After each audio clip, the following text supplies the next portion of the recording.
السلام عليكم ورحمة الله وبركاته. الحمد لله رب العالمين والصلاة والسلام على رسول الله سيدنا محمد وعلى آله وصحبه أجمعين. அல்லாஹு தஆலா நாம் செய்த பாவங்களை எல்லாம் மன்னிப்பானாக.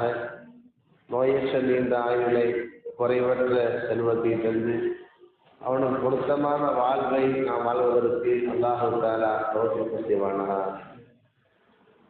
நபிகள் நாயகம் ஸல்லல்லாஹு அலைஹி வஸல்லம் ஒரு முறை சஹாபாக்களிடத்தில் இவ்வாறு கேட்டார்கள், உங்களால் இரவிலே உறங்கும் பொழுது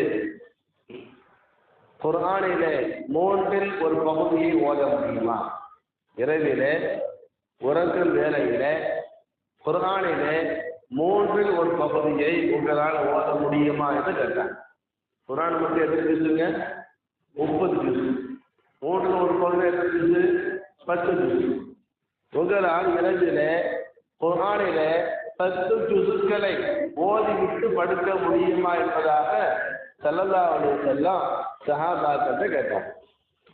நண்பர்களே, அப்பொழுது சஹாபாக்கள் கேட்டாங்க, கைஃப யக்ரஹு சுலுஸல் குர்ஆன், நாயகமே இரவிலே உறங்கும் பொழுது எப்படி குர்ஆனிலே மூன்றில் ஒரு பகுதியை ஓத இயலும், ஓத முடியும்?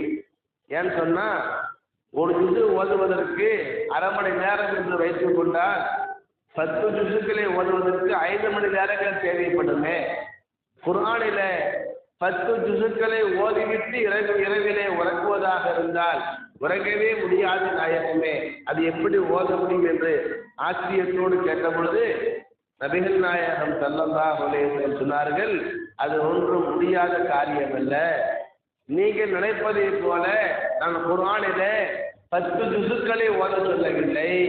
மாறாக இரவிலே உறங்கும் பொழுது குல் ஹுவல்லாஹு அஹத் சூராவை 3 முறை ஓதிக்கிறீர்கள். சூரத்துல் இக்லாஸ், குல் ஹுவல்லாஹு அஹத் யஅதிலு சுலுஸல் குர்ஆன், சூரத்துல் இக்லாஸை குல் ஹுவல்லாஹு அஹத் சூராவை இரவிலே உறங்கும் பொழுது 3 முறை ஓதுவது குர்ஆனிலே மூன்றில் ஒரு பகுதியான 10 ஜுஸுக்களை ஓதுவதற்கு சமமாகும் என்று சொன்னார்கள் அருமை ரசூலுல்லாஹ் அவர்கள். இவர்களே, முஸ்லிம் ஷரீஃபிலே இந்த அருமையான ஹதீஸை நாம் பார்க்கிறோம்.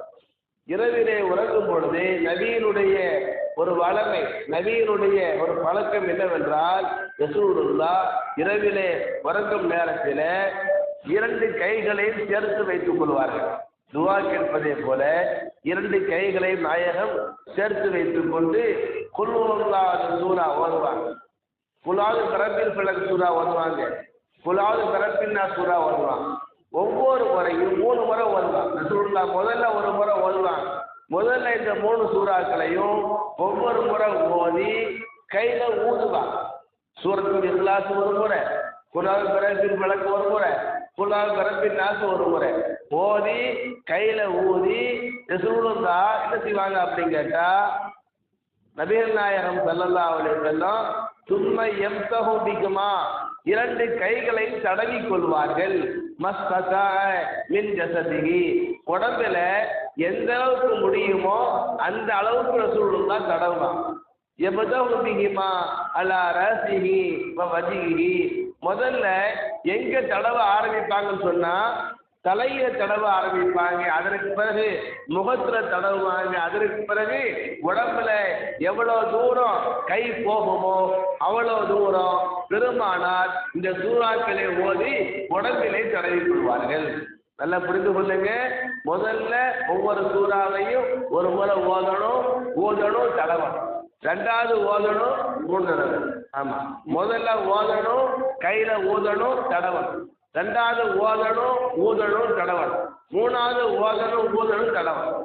சூரத்துல் இக்லாஸ் 3 தடவை, சூரத்துல் ஃபலக் 3 தடவை, சூரத்துல் குலாவது பரப்பில் நாஸ் 3 தடவை.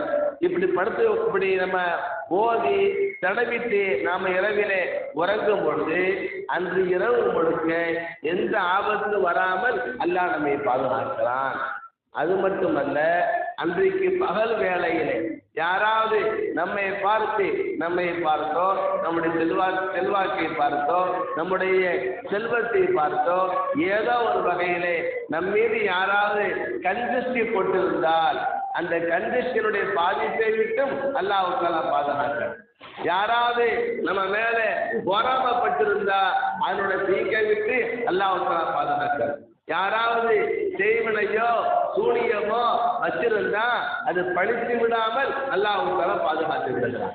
ஆக இரவிலே ஓதும் பொழுது இந்த 3 சூறாக்களையும் 3 தடவை ஓதுவதன் மூலமாக அல்லாஹ்வின் பாதுகாப்பு கிடைப்பதோடு ஸல்லல்லாஹு அலைஹி வஸல்லம் சொன்ன மாதிரி குர்ஆனிலே 3 ஒரு பகுதியான 10 ஜுசுக்களை ஓதிய நன்மையை நாம் பெறுகிறோம். சூரத்துல் இக்லாஸ நீங்க பார்த்துட்டீங்க, ஃபாத்தியா ஓதுவாங்க. ஃபாத்தியா ஓதும் பொழுது எல்லா சூறாவையும் ஒரு முறை ஓதுவாங்க. சூரத்துல் இக்லாஸ் குல் ஹுவல்லாஹு சூறாவை 3 முறை ஓதுவாங்க. ஏன் எல்லா சூறாவும் ஒரு முறை ஓதுறாங்க? சூரத்துல் இக்லாஸியா 3 முறை ஓதுறாங்க.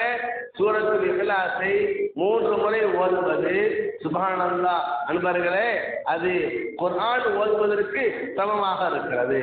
அதனால தான் அந்த சூறா மட்டும் 3 முறை ஓதப்படுகிறது. சூரத்துல் இக்லாஸுடைய சிறப்புகளை பற்றி ஹதீஸ் ஷரீஃபிலே ஏராளமான செய்திகளை நாம் பார்க்கிறோம். நபிகள் நாயகம் ஸல்லல்லாஹு அலைஹி வஸல்லம் அவங்களுடைய காலத்துல ஒரு சஹாபி இருந்தார். அந்த சஹாபி மஸ்ஜித் குபா என்ற ஒரு பள்ளிவாசல் மதீனாவிலே உண்டு. அந்த மஸ்ஜித் குபா என்ற பள்ளிவாசலுக்கு இமாமாக ஒரு சஹாபி இருந்தார். அந்த சஹாபி பொதுவாக தொழுகையினுடைய சட்டம் என்ன கேட்டா, தொழுகையில எந்த தொழுகையாக இருந்தாலும் சரி, பரந்தான சுன்னத்தான எந்த தொழுகையா இருந்தாலும் சரி, தொழுகையினுடைய முதல் 2 ரக்காத்து, தொழுகையினுடைய முதலாவது 2 ரக்காத்துல அல்லம்து சூரா ஓதிட்டு என்ன ஓதணும்? துணைக்கு ஏதாச்சும் ஒரு சூறா ஓதணும். அல்லம்து சூரா ஓதிட்டு துணை சூறாவாக ஒரு சூறா ஓதுனா போதுமானது. 2 சூறாக்கள் ஓத வேண்டிய தேவை கிடையாது. அல்லம்து ஓதிட்டோம், அல்லம்து ஓதிட்டு குல்லுல்லாஹு ஓதுறோமா அது மட்டும் போதும். குல்லுல்லாஹு ஓதிட்டு குல்லாஹு ரப்பில் ஃபலக் ஓதணுமா வேண்டாம்.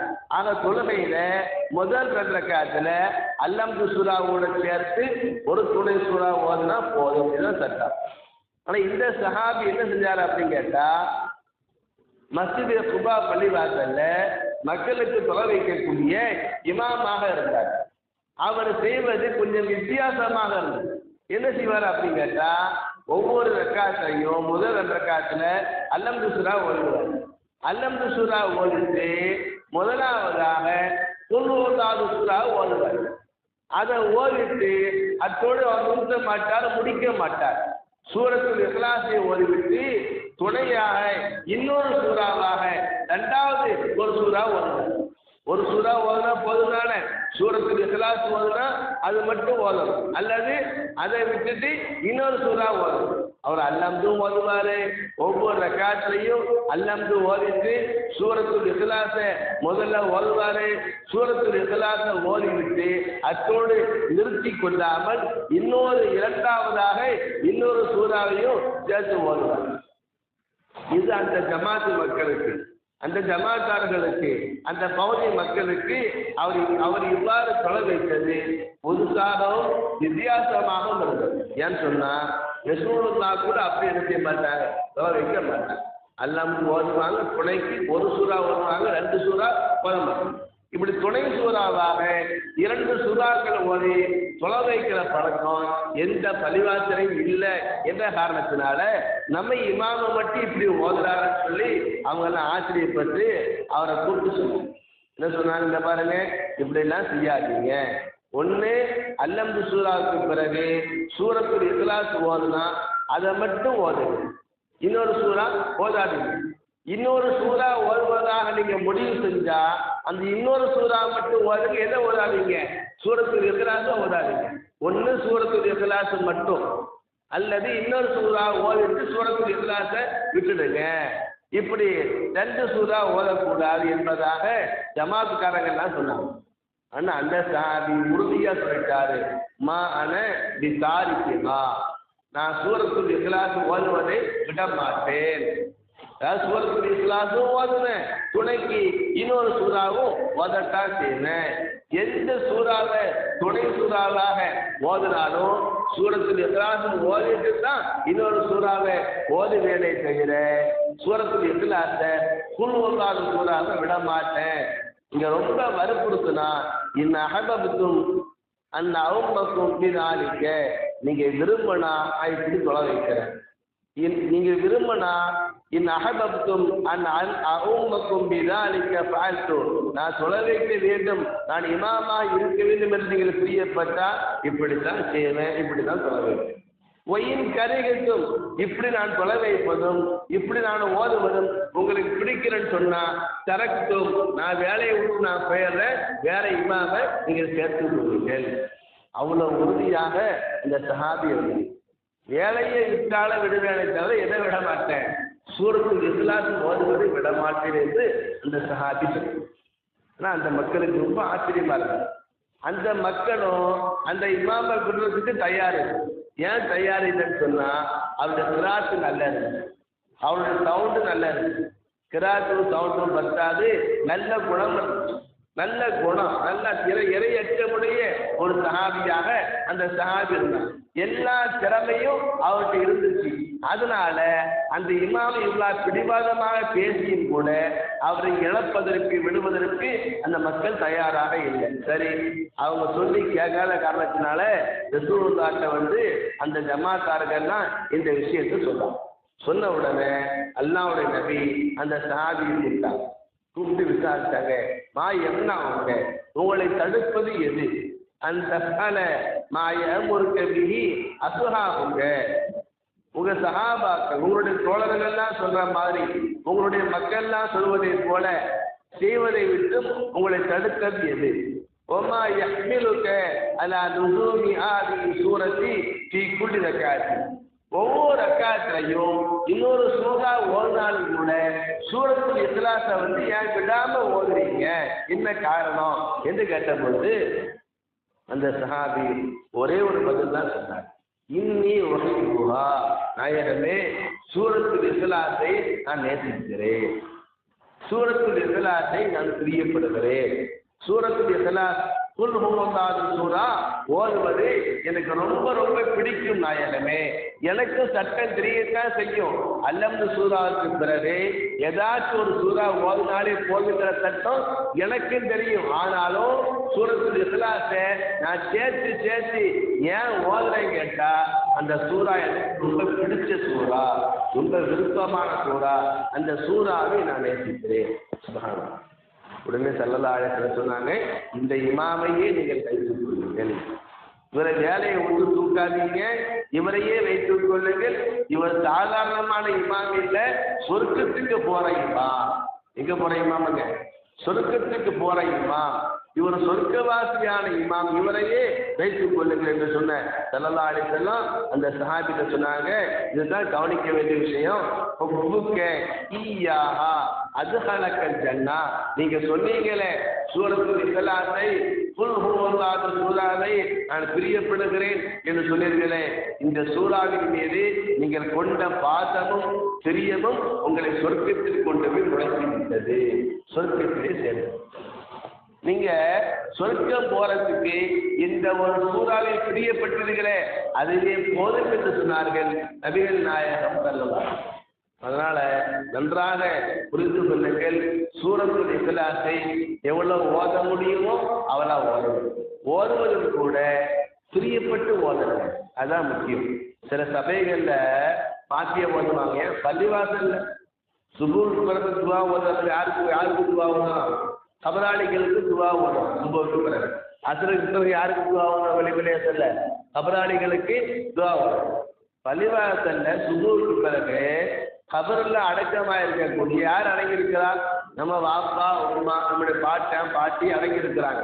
துவா ஓத சூறா ஓதுனா யாரு தான் ஓதுறான்னு கேட்டா இமாம் சவுண்டு தான் கேட்கு, இமாம் தான் சூறா ஓத. மற்ற ஆட்கள் ஓத மாதிரி எனக்கு தெரியல, ஆனா எல்லாரும் எனக்கு தெரியுங்க ஓதுங்க. அதோட மகத்துவம் நமக்கு புரியல. நான் மட்டும் ஓதுனா நான் ஓதுன நன்மை தான் அவங்களுக்கு போய் சேரும். எல்லாரும் ஓதுனாதான் நிறைய சூறாக்களுடைய நன்மை அவங்களுக்கு போய் சேரும். அப்படி எல்லாரும் வாயை திறந்து ஓதணும். அதோட மகத்துவம் நமக்கு தெரியல. எந்தெந்த சபையில ஓதப்படுதோ என்ன ஓதுனாலும் நாமளும் சேர்ந்து ஓதணும். குறிப்பாக சூரத்தில் இருக்கிறார் வீடுகளில் பாத்திய ஓத கூப்பிடுவாங்க.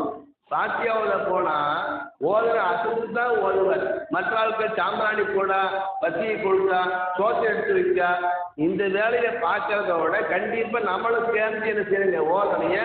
அப்படி சூரத்தில் இஸ்லாத்தை பிரிக்கப்பட்டு ஓதித்தா நாளைக்கு மறுபடி அல்லாஹ் என்ன சொல்லுவான், வாப்பா நீ உலகத்துல வாழும் பொழுது சூரத்தில் இஸ்லாத்தை ரொம்ப பிரியப்பட்டு ஓதுவீங்க, அதுக்காக ஒரு சொர்க்கத்துக்கு அனுப்புறேன் என்று சொல்லி அல்லாஹு தாலா அனுப்பி விடுவான். எனவே அல்லாஹு தாலா அந்த சூரத்துடைய இஸ்லாத்தை அதிகமாக பிரியப்பட்டு ஓதுவதற்கு அவன் தௌஃபீக் செய்வானாக. ஆமீன் யா ரப்பல் ஆலமீன். வஆஹிரு தஅவானா அனில் ஹம்துலில்லாஹி ரப்பில் ஆலமீன். இறுதியா சொன்ன இந்த வரலாறு அல் அதபுல் முஃபரத் இமாம் புகாரி ரஹ்மத்துல்லாஹி எழுதிய அல் அதபுல் முஃபரத் என்ற கிதாபிலே இந்த வரலாறை நாம் காணுகிறோம். அஸ்ஸலாமு அலைக்கும் வரஹ்மத்துல்லாஹி வபரகாத்துஹு.